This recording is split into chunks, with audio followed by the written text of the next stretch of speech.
আসসালামু আলাইকুম প্রিয় শিক্ষার্থী, আজকে আমি আলোচনা করব অত্যন্ত গুরুত্বপূর্ণ একটি ভিডিও পয়েন্ট নিয়ে। সেটি হচ্ছে voice tense. Voice tense part 1। খুবই ইম্পর্ট্যান্ট একটা কিছু রুলস নিয়ে আলোচনা করব, যে বিআর ইনফিনিটিভ, রিফ্লেক্সিভ প্রোনাউন এবং কিছু ভার্ব রয়েছে যাদের পরে প্যাসিভ ভয়েসে বাই বসে না, টু বসে, হ্যাঁ, উইথ বসে, ইন বসে, এইগুলো নিয়ে। তো এটি হচ্ছে পার্ট 1।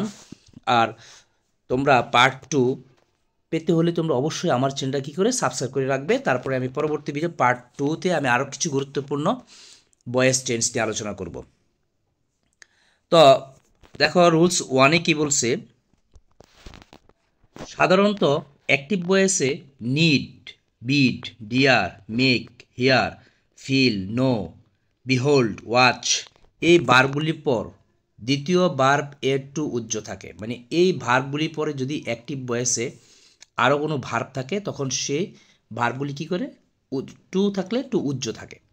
তবে প্যাসিভ করার সময় টু দিতে হবে, এটাকে বলা হয় বিআর ইনফিনিটিভ। বা টু যে উজ্জ্ব থাকে এটাকে বলা হয় বিআর ইনফিনিটিভ। বাট প্যাসিভ করার সময় বা টু দিতে হবে। কিন্তু মনে রাখতে হবে সবসময় লেট একটা ভার্ব, সেটি অ্যাক্টিভ এবং প্যাসিভ দুক্ষেত্রেই এর পরের ভার্বে আগে টুরা উজ্জ্ব থাকে। যেমন তোমরা দেখো, আমি এক্সাম্পল দিচ্ছি। He makes me do it. এখানে সেন্টেন্সটা হওয়ার কথা ছিল he makes me to do it, but এগুলি এই ভার্বগুলি পরে টু উজ্জ্ব থাকে, যেটাকে বিআর ইনফিনিটিভ বলা হয়। সো কিন্তু প্যাসিভ করার সময় টু দিতে হবে। দেখো বলছি কি, I am made to do, এই যে এখানে টু দিয়েছি, I am made to do it by him. তারপরে he let me do the work, দেখো এখানে ডুর পরে টু নেই, অ্যাক্টিভে টু নেই। প্যাসিভ করার সময় লেট ভার্বের পরে কি থাকে না, টু থাকে না। যেমন I was let do the work by him, এখানে টু দেওয়া যাবে না। সো এগুলিকে বলা হয় তোমাদের বিআর ইনফিনিটিভ। আশা করি তোমার বিআর ইনফিনিটিভ থাকলে অ্যাক্টিভ এবং প্যাসিভে কখন টু হবে কখন টু হবে না বুঝতে পেরেছ। তারপরে দ্বিতীয় রুলসে আসো। দেখো, কিছু ভার্ব আছে যাদের পর প্যাসিভ ভয়েসে কি বসে না, বাই বসে না। কি বসে, অন্য প্রিপোজিশন। যেমন ননের পরে টু বসে। প্লিজড পার্সন বোঝালে উইথ, আর পার্সন না বোঝালে বস্তু বোঝালে at. Annoyed with person, annoyed at thing, surprised, তারপরে সারপ্রাইজ অ্যাট, স্যাটিসফাই উইথ। এগুলি হচ্ছে পার্সন বসাইলে উইথ, আর পার্সন না বোঝাইলে অ্যাট। তারপরে দেখো তোমরা পরবর্তীটা দেখো, যে স্যাটিসফাই উইথ, স্যাটিসফাইড অ্যাট, শক্টের পরে বাই বসানো যাবে না, অ্যাট বসাতে হবে। সিস্টের পরে উইথ বসবে, ফিল্টের পরে উইথ বসবে, রিলিফটের পরে অফ বসবে, মেড আপ অফ, বেক্সড এরপরে অ্যাট, কন্টেন্ট এরপরে ইন বসবে। এবার আমি কিছু এক্সাম্পল তোমাদের সুবিধাতে দিয়েছি। দেখো, যে much water is content in the পট।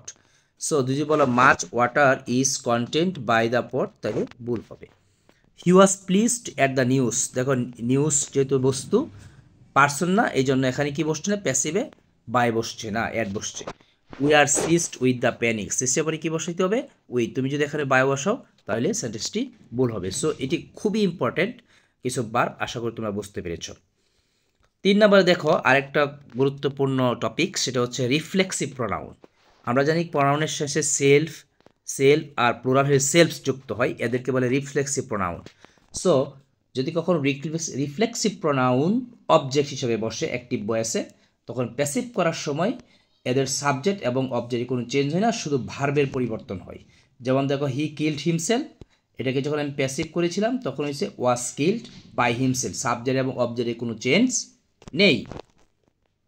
তো আশা করি তোমরা এই রিফ্লেক্সিভ প্রোনাউন রুলসটিও বুঝতে পেরেছো। কসি প্যাসিভ আর একটা গুরুত্বপূর্ণ রুলস দেখো, কোয়াসি প্যাসিভ। কোয়াসি মানে আদা, আদা প্যাসিভ, আদা অ্যাক্টিভ।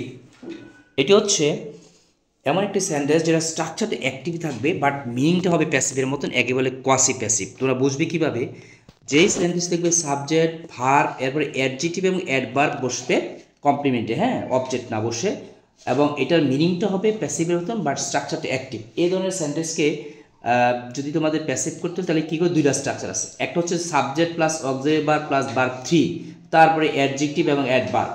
আরটা হচ্ছে কমপ্লেক্স সেন্টেন্স করে করতে হবে, subject plus auxiliary verb plus adjective adverb, তারপরে হোয়েন, তারপর হচ্ছে ইট, তারপর হচ্ছে অক্সিলারি ভার্ব, এরপর হচ্ছে ভার্ব 3। এটা হচ্ছে কমপ্লেক্স সেন্টেন্স। যেমন দেখো হানি টেস্ট সুইট, সো এটা হচ্ছে একটা কসি প্যাসিভ, হানি সাবজেক্ট, এরপরে ভার্ব, এরপরে সুইট অ্যাডজেক্টিভ। তো এটাকে প্যাসিভ করতে কী করতে হবে, হানি ইজ টেস্টেড সুইট। আর আরেকটা হচ্ছে তোমাকে কমপ্লেক্স সেন্টেন্স করে honey is sweet when it is tasted. So quasi passive খুবই ইম্পর্ট্যান্ট। আশা করি তোমরা পার্ট 1-এ যে গুরুত্বপূর্ণ কিছু রুলস বুঝতে পেরেছ। আমি পরবর্তী ভিডিও পার্ট 2 নিয়ে আলোচনা করব। আর এরকম ভিডিও পেতে হলে আমার চ্যানেলটাকে অবশ্যই সাবস্ক্রাইব করে রাখবে। ওকে, আজকে বাই।